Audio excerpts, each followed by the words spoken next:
successful, happy, optimistic people know they're going to have good times and they know they're going to have bad times. They are not exempt from the trials and tribulations of life, my friends. In fact, some of the happiest, most successful, most optimistic people that I know had to overcome insurmountable odds to get to where they are today. In fact, some of them are going through some major stuff right now as I'm talking to you. But they all have this uncanny way, and I want you to get this. They all have this uncanny way of shifting their focus. That is to say that they allow themselves to temporarily step away from those moments that are bringing them down or causing them pain, and they immediately engage in activities that lift their spirits and bring them joy. They concentrate on what's working in their lives instead of staying fixated on what isn't working.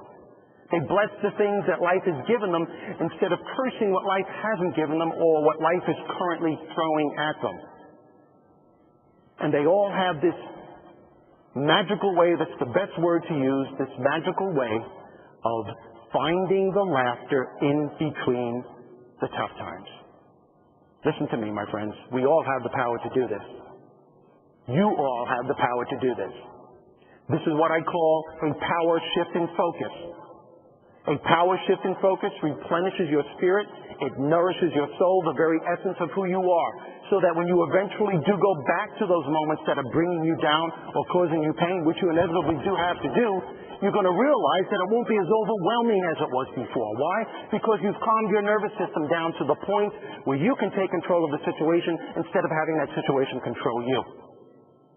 A power shift in focus does not make your problems go away. It just makes you realize that no matter what happens to you or around you, life still goes on, and so does your right to enjoy it. Humor literally nips negative thought patterns in the bud before they blossom into emotional havoc, and here's a perfect example. Years ago, follow me on this, years ago in the middle of my comedy career, I was in New York City. I had a rental car that kept breaking down. 98 degrees. Air conditioning isn't working.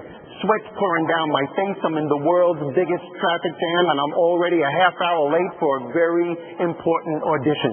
And I'm feeling this snowball of negativity building up, and I say to myself, man, what else could possibly happen? Don't ever ask that question. Because if you do, the universe will go, okay, I'll show you.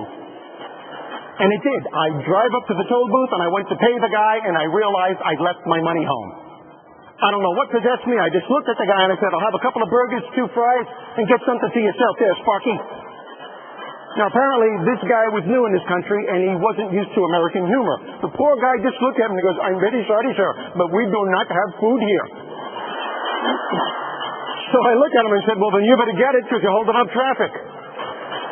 All of a sudden, I notice he's starting to laugh. He finally gets it. Now, so am I. We're both laughing, but all the cars in back of us, they're beeping the horns going, hey, come on, move it. We got to get going.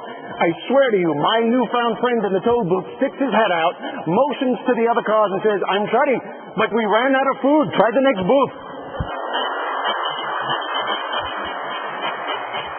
By then, we were hysterical. We were high-fiving each other. But you know what? The coolest thing is that he let me go without paying. He looked at me and says, I want to thank you, my friend. I am brand new in this country, and this is only my second day on the job. And I have to tell you, I really needed to laugh today. And I went, so did I. Here's the point.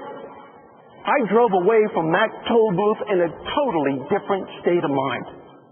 And as a result, I was able to plant positive thoughts in my head, constructive ways on how I can deal. I even visualized on how I can deal with this very important audition that I had coming up. And guess what?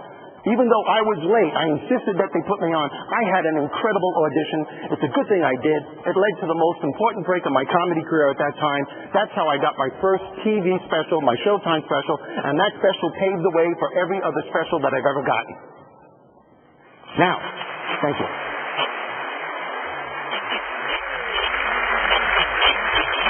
Okay. Our next All-Star was voted least likely to succeed by his class at West Babylon High School in New York. In case any of them were watching, he is headlining comedy clubs across the country, playing the Big Room in Atlantic City, and he's an All-Star on Showtime. Please welcome Steve Rizzo!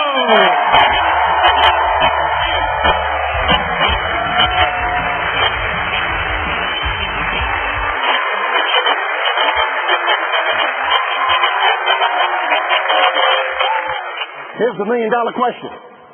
What do you think would have happened if I would have gone into that audition in the mood that I was in before the toll booth incident? Man, I wouldn't have had a chance at all. No way. Not in the mood that I was in. Not in the mood that I was in. You never know when opportunity is going to knock. You never know when an emergency is going to come about, and you have to be emotionally stable when it does. That particular day, I went from a completely negative mood to the most ultimate positive mood just by getting in tune with my humor being. Everyone in this room has a humor being within them. Everyone. Your humor being is of your higher self. It is the part of you that brings out the best in you when times get really tough. What your humor being can give you more than anything else, my friends, is emotional stability. With what you do for a living, it's exactly what you need. Take a couple of seconds right now. Look at the challenges you're confronted with right now. The things that aren't working out the way you want. The apprehension that you have. The frustration that you have. You're trying everything and maybe it just doesn't seem to be working. Think of the problems you have at home right now. Think how difficult it is not to take your problems at home to the workplace and from the workplace back home with you. Now that you're thinking of these things, my friends, I'm going to tell you something. Not only is it important that you know that you have this thing that I call a humor being, I'm telling you, you have to use it every single day.